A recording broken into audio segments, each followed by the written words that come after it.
আসসালামু আলাইকুম ভিউয়ার্স, আমি আসিফুল ইসলাম বাদশাহ ইউটিউব সলিউশন ইউটিউব চ্যানেল থেকে সবাইকে স্বাগতম। আজকের এই ভিডিওতে আমরা বাংলায় পিএইচপি শেখার 6 নম্বর এপিসোড বা পর্বে দেখব পিএইচপির স্ট্রিং নিয়ে আলোচনা, অর্থাৎ পিএইচপিতে যে স্ট্রিং আছে সেই স্ট্রিং নিয়ে আমরা কিভাবে কাজ করব এবং স্ট্রিংটা আসলে কোনভাবে আমাদের প্রোগ্রামের মধ্যে ইউজ করা যেতে পারে এই বিষয়ক বিভিন্ন প্র্যাকটিক্যালি কাজ আমরা দেখব। এবং এর মধ্যে যে সমস্ত কাজ আমরা দেখব সেগুলো হচ্ছে পিএইচপি স্ট্রিং এর লেন্থ বের করা, অর্থাৎ একটা পিএইচপির স্ট্রিং আছে সেই স্ট্রিং এর যে লেন্থ সেই লেন্থটা কিভাবে বের করতে হয়। এরপরে হচ্ছে ওয়ার্ড কাউন্ট করা, অর্থাৎ পিএইচপির একটা স্ট্রিং আছে সেই স্ট্রিং এর মধ্যে কতগুলো ওয়ার্ড আছে এই ওয়ার্ডগুলোকে কাউন্ট করতে হবে। এরপরে হচ্ছে রিভার্স করা, অর্থাৎ পিএইচপি একটা স্ট্রিং আছে আপনার কাছে সেটাকে রিভার্স করে উল্টিয়ে ফেলবেন। স্ট্রিং সার্চ করা, অর্থাৎ পিএইচপির একটা স্ট্রিং আছে সেই স্ট্রিং এর মধ্যে আপনি কিছু একটা সার্চ করতে পারেন। এবং এরপরে হচ্ছে সর্বশেষ কাজ স্ট্রিং রিপ্লেস করা, অর্থাৎ পিএইচপি যে একটা স্ট্রিং আপনার কাছে আছে সেই স্ট্রিংটা থেকে আপনি একটা এলিমেন্টসকে রিপ্লেস করে ওই জায়গায় অন্য একটা এলিমেন্টসকে ইনপুট দিবেন। এই যে প্রসেসটা স্ট্রিং রিপ্লেস করা, এই সমস্ত কাজগুলো হচ্ছে আমরা এই পিএইচপি স্ট্রিং ভিডিও এপিসোডে প্র্যাকটিক্যালি দেখব এবং শিখব। তো চলুন কথা না বাড়িয়ে প্র্যাকটিক্যালি কাজ শুরু করে দিই। এবং এর আগে বলছি, আপনি যদি আমার চ্যানেল নতুন হয়ে থাকেন তাহলে অবশ্যই চ্যানেলটি সাবস্ক্রাইব করে রাখবেন এবং পাশে থাকা বেল বাটনটিও বাজিয়ে রাখবেন। আর যদি সাবস্ক্রাইব করে থাকেন তাহলে থ্যাংক ইউ সো মাচ। তো ভিউয়ার্স, বলছিলাম যে পিএইচপির স্ট্রিং নিয়ে আমরা বিস্তারিত প্র্যাকটিক্যালি কাজ শিখব। যেহেতু পিএইচপির স্ট্রিংটা কি, আমরা পিএইচপির ডেটা টাইপস এপিসোডেই বেসিক বিষয়টা জেনেছি যে পিএইচপির স্ট্রিংটা কি, যে কোনো একটা সেন্টেন্স বা প্যারাগ্রাফ বা ওয়ার্ড এগুলো হচ্ছে পিএইচপির স্ট্রিংস। এখন যেহেতু যে কোনো একটা সেন্টেন্স বা প্যারাগ্রাফ বা ওয়ার্ড হচ্ছে পিএইচপির স্ট্রিংস, এখন এই যে এই স্ট্রিংটা কি শুধু পিএইচপির ক্ষেত্রেই প্যারাগ্রাফ বা ওয়ার্ড বা সেন্টেন্স হয়, না অন্য অন্য কোনো প্রোগ্রামিং ল্যাঙ্গুয়েজেও এইরকমই হয়? পৃথিবীর যত প্রোগ্রামিং ল্যাঙ্গুয়েজ আছে সব প্রোগ্রামিং ল্যাঙ্গুয়েজের বেসিক কিছু বিষয় সেম। যেমন এই যে ডেটা টাইপস, এই ডেটা টাইপসের যেটা স্ট্রিং সেটা সব জায়গায় স্ট্রিং, যেটা ইন্টিজার সেটা সব জায়গায় ইন্টিজার, যেটা ফ্লোট সেটা সব জায়গায় ফ্লোট। তো এই জন্যই বড় বড় প্রোগ্রামার বা ডেভেলপাররা বলে থাকে যে একটি প্রোগ্রামিং ল্যাঙ্গুয়েজ যদি আপনি শিখেন তাহলে আপনি অন্য প্রোগ্রামিং ল্যাঙ্গুয়েজে নিজেকে ডাইভার্ট করে নিতে পারবেন। এই জন্য আপনাকে যে কোনো একটি প্রোগ্রামিং ল্যাঙ্গুয়েজ ডিপলি শিখতে হবে। আশা করি আমি পিএইচপি যেভাবে শেখাচ্ছি আপনি যদি আমার প্রত্যেকটা এপিসোডের সাথে থাকেন এবং প্র্যাকটিক্যালি প্র্যাকটিস করেন তাহলে আপনি পিএইচপি খুব ভালোভাবেই শিখতে পারবেন।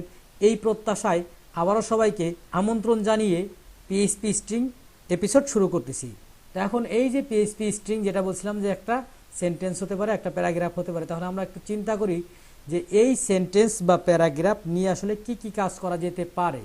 তো আমরা এখানে একটা ভেরিয়েবল নেই যেটার মধ্যে আমরা হচ্ছে পিএইচপি আন্ডারস্কোর, ভেরিয়েবলের মধ্যে কোনো সময় মাইনাস হয় না, সবসময় আন্ডারস্কোর হয়, টিইএসটি টেস্ট নামে একটা স্ট্রিং আমরা নিব এবং এই স্ট্রিংয়ের মধ্যে আমরা কিছু ভ্যালু ডিফাইন করব। ভ্যালু হচ্ছে কি, আমি আমার মনের মতো করে কিছু লিখে নিলাম। এই যে আমি এইখানে যে একটা স্ট্রিংয়ের মধ্যে কিছু ভ্যালু নিলাম, সেই ভ্যালুটা লিখলাম যে আই এম হাসিবুল ইসলাম বাদশাহ, working as web developer, lives in Dhaka.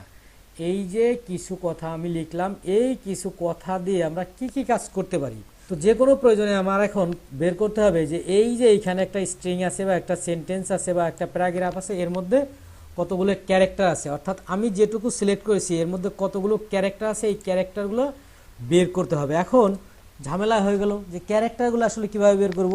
তো এখন ক্যারেক্টারগুলো বের করার জন্য অবশ্যই একটা ফাংশান আছে, যেই ফাংশানটা পিএইচপির বিল্ট ইন ফাংশান, এবং এই ফাংশানটা দিয়ে আমি চাইলে এখানে কতগুলো ক্যারেক্টার আছে সেই ক্যারেক্টারগুলো বের করে ফেলতে পারি। এখন এখানে চিন্তা করি যে সেটা কী ফাংশান, str_len নামে একটা ফাংশান আছে। এখন ফাংশান সবসময় এইভাবে হয়ে থাকে। এখন এই যে str_len নামে একটা ফাংশান আমরা নিলাম, যে এটা হচ্ছে str_len একটা ফাংশান। এই জিনিসটা সবসময় আপনারা str_len ফাংশানটা বিস্তারিত পড়ার জন্য গুগলে সার্চ করে, ঠিক এইভাবে গুগলে সার্চ করে আপনি str_len যে ফাংশান আছে, দেখুন সিতে আছে, পিএইচপিতে আছে, যেখানে সেখানে আছে, অনেক জায়গায় str_len ফাংশন আছে। আপনি W3 স্কুলসে গিয়ে এই বিষয়টা ক্লিয়ার হয়ে আসতে পারবেন যে str_len ফাংশন দিয়ে কী কাজ করা হয় এবং str_len ফাংশনের ব্যাখ্যা কী। তারপরে আমি যেটা বলছি যে str_len ফাংশন দিয়ে হচ্ছে একটা স্ট্রিংয়ের লেন্থ বের করা হয়, যে লেন্থটা হচ্ছে ক্যারেক্টার কতগুলো। তাহলে আমরা যদি এই যে স্ট্রিংটাকে আমাদের মূল স্ট্রিংটা তো এটার মধ্যে ঢুকানো আছে। বিষয়টা মনে হয় সমস্যা হওয়ার কথা না, যে এই স্ট্রিংটাকে আমরা এটার মধ্যে ঢুকে রাখছি, যেটা ভেরিয়েবলের মধ্যে বলছিলাম যে একটা পাত্রর মধ্যে কিছু জিনিস রাখা। এটা হচ্ছে আমাদের কিছু জিনিস, এবং এই জিনিসগুলোকে এই পাত্রর মধ্যে আমরা রেখে দিচ্ছি। তাহলে এই পাত্র নিয়ে আমাদের কাজ করলেই হয়ে যাবে। এই পাত্রটাকে আমরা কপি করে এই ফাংশনের মধ্যে ঢুকিয়ে দিলাম। এই ফাংশনের মধ্যে আমরা জাস্ট এখানে ঢুকিয়ে দিই। ঢুকিয়ে দেওয়ার পরে দেখি যে এইখানে আসলে আমাদের রিলোড করে কোনো পরিবর্তন আসে কি না। একটু আমরা রিলোড করে দেখি যে আমাদের এখানে কি কি পরিবর্তন আসছে। দেখুন এইখানে কোনো পরিবর্তন আসে নাই। আসলে কেন পরিবর্তন আসে নাই? এই str লেন এটা তো এখানে বের করছে, কিন্তু বের করার পর এটাকে তো বলতে হবে যে আপনি আমাকে দেখাও। দেখানোর জন্য কি করতে হবে? ইকো করতে হবে অথবা প্রিন্ট করতে হবে। আচ্ছা, আমরা ইকো করলাম, একটু রিলোড করে দেখি যে ইকো করার পর আমাদের আসছে কিনা। দেখুন চলে আসছে। এখানে হচ্ছে ইকো করার পরে চলে আসছে কত? 66, মানে এখানে 66টা ক্যারেক্টার আছে। এই যে এইখান থেকে শুরু করে এই যে এই পর্যন্ত টোটাল 66টা ক্যারেক্টার আছে। তাহলে যেটা দেখলাম যে আমরা একটা স্ট্রিংকে, এই স্ট্রিংয়ের কতগুলো ক্যারেক্টার আছে সেইগুলো বের করার জন্য str লেন নামে একটা ফাংশন আছে। এই ফাংশনের মধ্যে আমাদের স্ট্রিংটাকে পাস করে দিতে পারলেই হয়ে যাবে। এখন এই str লেন ফাংশনের পরে আরও কি কি ফাংশন হতে পারে এখন চিন্তা করুন। এখানে কতগুলো ওয়ার্ড আছে, এই ওয়ার্ডগুলো আমি বের করব। এখন ওয়ার্ডগুলো বের করার জন্য কি ফাংশন ইউজ করা যেতে পারে? অবশ্যই পিএইচপির কোনো ডিফাইন্ড বা বিল্ট ইন ফাংশন আছে যেটা ব্যবহার করে এই ওয়ার্ডগুলোকে বের করা যেতে পারে। তো সেই ফাংশনটা কি হতে পারে? আচ্ছা, এইবার আমরা str word count str word count নামে একটা ফাংশন আমরা নিয়ে নিলাম। এখন এই যে str ওয়ার্ড কাউন্ট নামে ফাংশন নিচ্ছি, এখানে আমাদের স্পেলিং মিস্টেক হয়েছে, এই জন্য ফাংশনটা দেখাচ্ছে না। এই ফাংশনটা আমরা নিয়ে নিলাম কি? str ওয়ার্ড কাউন্ট, অর্থাৎ স্ট্রিং ওয়ার্ড কাউন্ট। একটা স্ট্রিংয়ের মধ্যে কতগুলো ওয়ার্ড আছে এই ওয়ার্ডগুলোকে কাউন্ট করার জন্য str ওয়ার্ড কাউন্ট বা স্ট্রিং ওয়ার্ড কাউন্ট ব্যবহার করা হয়। এখন এই যে আমার যে স্ট্রিং আছে, এই স্ট্রিংটাকে ঠিক এই ফাংশনের মধ্যে যদি আমি প্যারামিটার হিসেবে পাস করে দিই, এটাকে কি বলা হয়? প্যারামিটার বা আর্গুমেন্ট। এই ফাংশনের যে ফার্স্ট ব্র্যাকেট, এই ফার্স্ট ব্র্যাকেটের মধ্যে যা কিছু দেওয়া হয় এটাকে প্যারামিটার বা আর্গুমেন্ট বলা হয়। এখানে যেমন আমি একটি প্যারামিটার বা আর্গুমেন্ট ইউজ করেছি, পরবর্তীতে আমরা এখানে 2টি 3টি 5টি প্যারামিটার বা আর্গুমেন্ট প্রোগ্রামিংয়ের জন্য ব্যবহার করতে পারি বা ব্যবহার করব। তো আমরা আগে এটা নিয়েই কাজ করি, স্ট্রিং ওয়ার্ড কাউন্ট, অর্থাৎ এই যে এইখানে কতগুলো ওয়ার্ড আছে সেই ওয়ার্ডগুলোকে আমরা কাউন্ট করব। এখন বলবেন যে এইখানে একটা ভেরিয়েবল নিছেন, সেই ভেরিয়েবলের মধ্যে আপনার নাম ঠিকানা লিখে এটাকে নিয়ে বারবার কাজ করতেছেন, এটা প্রোগ্রামিং ল্যাঙ্গুয়েজে কি কাজ করবে? অবশ্যই কাজ করবে। যখন আপনাকে একটা প্যারাগ্রাফের ভিতর থেকে কতগুলো ওয়ার্ড আছে সেটা বের করতে হবে, তখন এই ফাংশনটা নিতে হবে str ওয়ার্ড কাউন্ট। এবং এইখানে যদি আমরা ওয়ার্ড কাউন্ট এটাকে ইকো করে দিই, তাহলে কতগুলো ওয়ার্ড আছে সেগুলো চলে আসবে। আশা করা যায়। ইকো করে দিলাম। এখন একটু রিলোড করে দেখি যে কতগুলো ওয়ার্ড আছে সেটা দেখাচ্ছে কিনা। 11টা ওয়ার্ড আছে এখানে। এখন এইখানে কোনো লাইন ব্রেক হয় নাই কেন? আমি তো লাইন ব্রেক দেই নাই। এখানে যদি আমি একটা বিআর বা দিয়ে দিই, বিআর কিভাবে দেবো? ইকো দিব, তার মধ্যে হচ্ছে এর মধ্যে জাস্ট HTML এর বিআর ট্যাগটা আমরা বসিয়ে দিলাম। বসিয়ে দিলে এবার লাইন ব্রেক হয়ে যাবে। তো এখন আমরা একটু রিলোড করে দেখি যে লাইন ব্রেকটা হয়েছে কিনা। দেখুন লাইন ব্রেকটা হয়ে গেছে, অর্থাৎ এই যে বিআর এর কারণে এই লাইনটা পরের লাইন থেকে শুরু হয়েছে। এখন এই str ওয়ার্ড কাউন্ট ফাংশনটা দিয়ে আমরা কি করলাম? str ওয়ার্ড কাউন্ট ফাংশনটা দিয়ে এইখানে কতগুলো ওয়ার্ড আছে সেই ওয়ার্ডগুলোকে আমরা কাউন্ট করে ফেললাম। এরপরে আরো কি কাজ করা যেতে পারে? এরপরে আমরা চিন্তা করি যে আমাদের একটা স্ট্রিং আছে, সেই স্ট্রিংটাকে আমরা রিভার্স করে ফেলবো। এখন এই যে স্ট্রিংটা আছে, আমরা কিন্তু একটা স্ট্রিং নিয়ে কাজ করতেছি, এই স্ট্রিংটাকে রিভার্স করে ফেলবো। রিভার্স করা অর্থাৎ কি? এখন আই এম হাসিবুল ইসলাম বাদশাহ, তখন এই দিকে থেকে প্রিন্ট হবে, এই ডান দিক থেকে প্রিন্ট হয়ে এদিকে দিকে আস্তে আস্তে আসবে। এটাকে বলা হয়েছে রিভার্স করা। তো রিভার্স করার জন্য আমরা ঠিক এইখানে ইসো ইকো str rev নামে একটা ফাংশন আছে, সেই ফাংশনটাকে ইউজ করব। এবং এই ফাংশনের আর্গুমেন্ট হিসেবে ঠিকই আমাদের এই যে স্ট্রিং আছে এটাকে পাস করে দেবো আর্গুমেন্ট বা প্যারামিটার হিসেবে। এই স্ট্রিংটা যদি এখানে পাস করে দিই, পাস করে দেওয়ার পরে এখানে কি হবে আমরা একটু দেখি যে এই str rev একটা ফাংশন নিলাম, এই ফাংশনের প্যারামিটার হিসেবে আমাদের স্ট্রিংটাকে ঢুকিয়ে দিলাম। এখন এই যে স্ট্রিংটাকে ঢুকিয়ে দিলাম, এবার ইকো করে দেখি যে কি আসে। আমরা একটু রিলোড করে দেখি। দেখুন প্রথম থেকে চলে আসছে। আমরা একটু লাইন ব্রেকটাকে আবার ইউজ করি। লাইন ব্রেকটাকে ইউজ না করার ফলে প্রবলেম হচ্ছে, এটাকে আমরা বারবার ইউজ করব যাতে করে এই প্রবলেমটা আমাদের ফেস করতে না হয়। দেখুন এই যে এবার ঠিক উল্টা দিক থেকে প্রিন্ট হয়েছে। আমি যেখান থেকে প্রিন্ট করেছিলাম তার রিভার্স করে প্রিন্ট করেছে। এখন বলবেন যে এই রিভার্স আমার প্রোগ্রামিং ল্যাঙ্গুয়েজে কি কাজে লাগবে? অনেক সময় আপনাকে লাগতেই পারে, অনেক কাজ করতে হবে। তখন এই ফাংশনটা যদি আপনার জানা থাকে যে str rev দিয়ে কোনো ফাংশনকে রিভার্স করা হয়, তাহলে অতি সহজেই আপনি ওই ফাংশনটা দিয়ে ওই স্ট্রিংটাকে রিভার্স করে ফেলতে পারেন। এরপরে আর কি কাজ করা যেতে পারে, একটা সেন্টেন্স আছে, এই সেন্টেন্সের মধ্য থেকে হাসিবুল ইসলাম বাদশাহ কোথায় বসবাস করে, সে ঢাকা বসবাস করে, এই জিনিসটাকে খুঁজে বের করব। এখন আপনাকে তো এইখানে আপনি দেখতে পাচ্ছেন বা পড়তে পারতেছেন যে এখানে আমি তো ঢাকা বসবাস করে দেখতেই পাচ্ছি, তাহলে এটা খুঁজে বের করার কি আছে। যখন আপনাকে বড় একটা স্ট্রিং দেওয়া হবে এবং এই স্ট্রিংয়ের ক্ষেত্রে চিন্তা করুন আপনি একটা সিএমএস এর মধ্যে একটা স্ট্রিং বের করতেছেন, অর্থাৎ ওয়ার্ডপ্রেসে যদি কোনো স্ট্রিং বের করতে যান তাহলে ওয়ার্ডপ্রেসে কি হাজার হাজার পোস্ট আছে এবং এই প্রত্যেকটা পোস্টের ক্ষেত্রে একই পলিসি মেইনটেইন করে এটাকে বের করে ফেলবে, কোন পোস্টের মধ্যে এই নির্ধারিত টেক্সটটা আছে সেটা খুঁজে বের করে ফেলবে। এই কাজটা করার জন্য হচ্ছে str_pos নামে একটা ফাংশন ব্যবহার করা হয়। তো এখন আমরা চিন্তা করি যে এই যে একটা স্ট্রিং আছে, স্ট্রিং এর মধ্যে হচ্ছে এখানে লিভস ইন ঢাকা কথাটা লেখা আছে, এই ঢাকা অথবা এখানে ওয়ার্কিং অ্যাজ ওয়েব ডেভেলপার, এই ওয়ার্কিং কথাটা লেখা আছে, যে কোনো কথাটা আমাদেরকে খুঁজে বের করতে হবে এবং এই কথাটা কত নাম্বার ক্যারেক্টারে আছে, এইখান থেকে শুরু করলে এই ওয়ার্কিং কত নম্বর ক্যারেক্টারে আছে এবং এই ডেভেলপার কত নম্বর ক্যারেক্টার আছে, ঢাকা কত নম্বর ক্যারেক্টার আছে, এই বিষয়গুলোকে খুঁজে বের করার জন্য হচ্ছে str_pos নামে একটা ফাংশন পিএইচপিতে বিল্ট ইন আছে, str_pos নামে ফাংশন, এবং এই ফাংশনের দুইটা আর্গুমেন্ট থাকবে বা দুইটা প্যারামিটার থাকবে। একটা প্যারামিটার থাকবে হচ্ছে আমাকে বের করতে হবে যে এইটা কোনটা থেকে বের করতে হবে, অর্থাৎ কোথা থেকে বের করতে হবে, এটা একটা প্যারামিটার। সেকেন্ড প্যারামিটার হবে কি বের করতে হবে, আমি বের করবো হচ্ছে ওয়ার্কিং, তাহলে সেকেন্ড প্যারামিটার যেহেতু ওয়ার্কিং, এইখানে আমি অ্যাজ ইউজুয়াল ওয়ার্কিংটা দিয়ে আমি এই ফাংশনটা যদি ক্লোজ করে দেই তাহলে আশা করা যায় এবার কিছু খুঁজে বের করবে। এখন এইখানে যদি আমি আর ইকো করি তাহলে কি খুঁজে বের করে একটু দেখি যে আসলে এখানে কি খুঁজে বের করে। str_pos প্রথম যে প্যারামিটার বা আর্গুমেন্ট, যেটা বলছিলাম যে একাধিক প্যারামিটার বা আর্গুমেন্ট হতে পারে, দেখুন এখনই শুরু হয়ে গেছে একাধিক প্যারামিটার বা আর্গুমেন্ট নিয়ে কাজ করা। এখন এই যে একাধিক প্যারামিটার বা আর্গুমেন্ট নিয়ে কাজ করা শুরু হয়েছে, প্রথম প্যারামিটারটা হচ্ছে স্ট্রিং, অর্থাৎ কোথা থেকে খুঁজে বের করব, যার মধ্যে থেকে খুঁজে বের করতে হবে সেটাকে আগে বসিয়ে দিতে হবে, তারপর হচ্ছে কি খুঁজে বের করবে সেটাকে বসিয়ে দিতে হবে। এবং এবার আমরা ইকো করছি, এবার আমরা একটু প্রিন্ট করে দেখি যে এটা কি আসছে।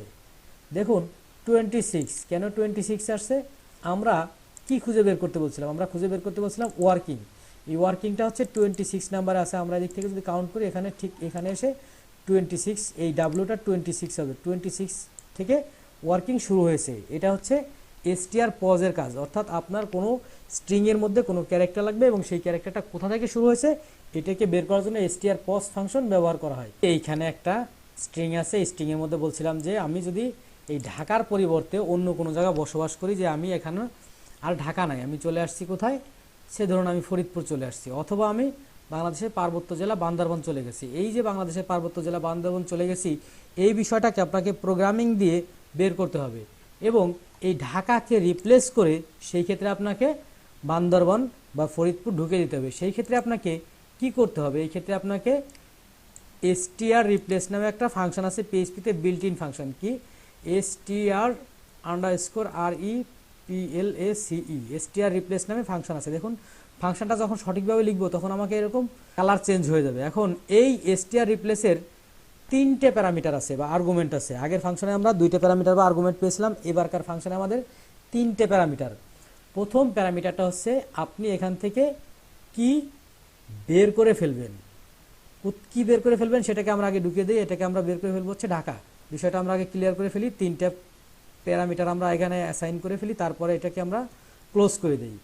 এখন এটাকে আমরা ক্লোজ করে দিলাম, এইখানে আমাদের প্রয়োজনীয় প্যারামিটারগুলো ইউজ করব।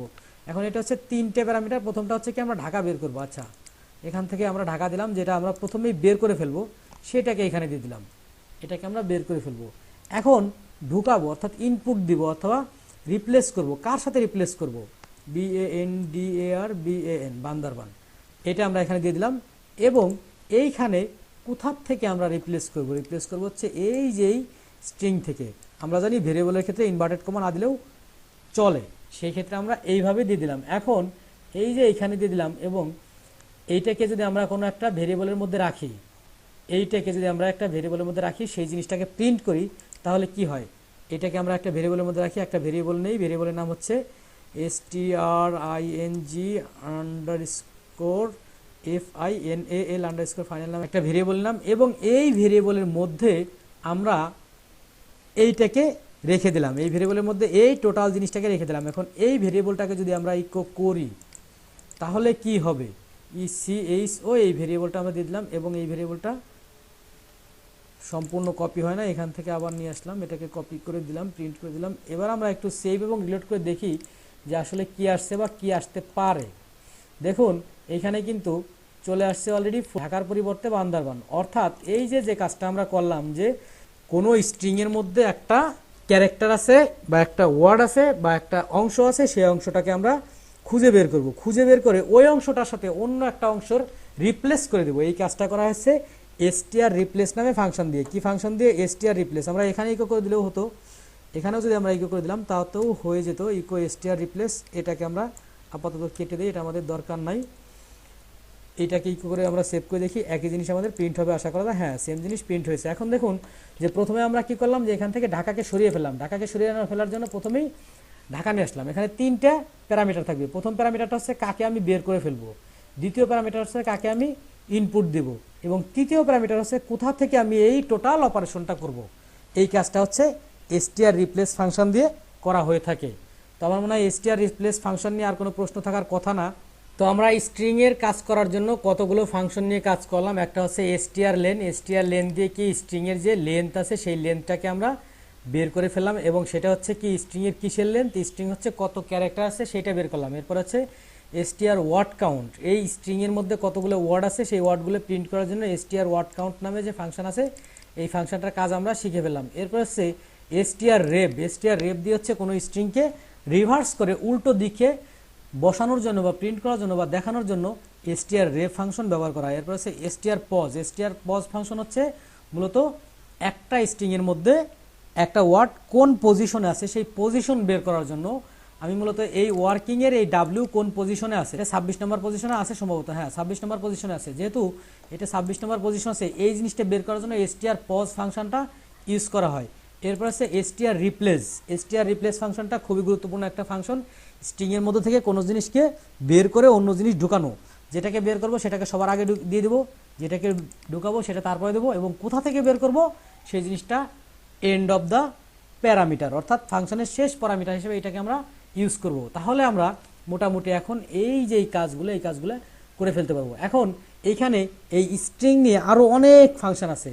এখন এই পিএইচপির বেসিক লেভেলে যদি আপনি এত ফাংশন মুখস্থ করতে যান, এত ফাংশন নিয়ে কাজ করতে যান, তাহলে পরের বিষয়গুলো এলোমেলো হয়ে যাবে। সুতরাং এই স্ট্রিং নিয়ে 4-5টা বেসিক কিছু কাজ এবং বেসিক কিছু ফাংশনের অপারেশন আমরা দেখলেন পিএইচপির স্ট্রিং নিয়ে আসলে কিভাবে কাজ করা যায়, এবং পিএইচপি স্ট্রিং নিয়ে যে কাজগুলো আপনারা দেখলেন ওয়েব প্রোগ্রামিংয়ে বা পিএইচপি দিয়ে ওয়েবসাইট তৈরির ক্ষেত্রে এই সমস্ত ফাংশনালিটি অনেক ইম্পর্টেন্ট, এবং এই ফাংশনগুলো অনেক জায়গায় ব্যবহৃত হয়ে থাকে। তো ভিডিও ভালো লাগলে অবশ্যই লাইক কমেন্ট শেয়ার করতে ভুলবেন না, এবং ভিডিও নিয়ে কোনো প্রশ্ন থাকলে সেটাও জানাতে ভুলবেন না। এবং পরবর্তী ভিডিওতে থাকছে পিএইচপি নাম্বার, এবং পিএইচপি নাম্বার বিষয়ক পরবর্তী ভিডিও এপিসোড দেখার জন্য সবাইকে সাদর আমন্ত্রণ জানাচ্ছি।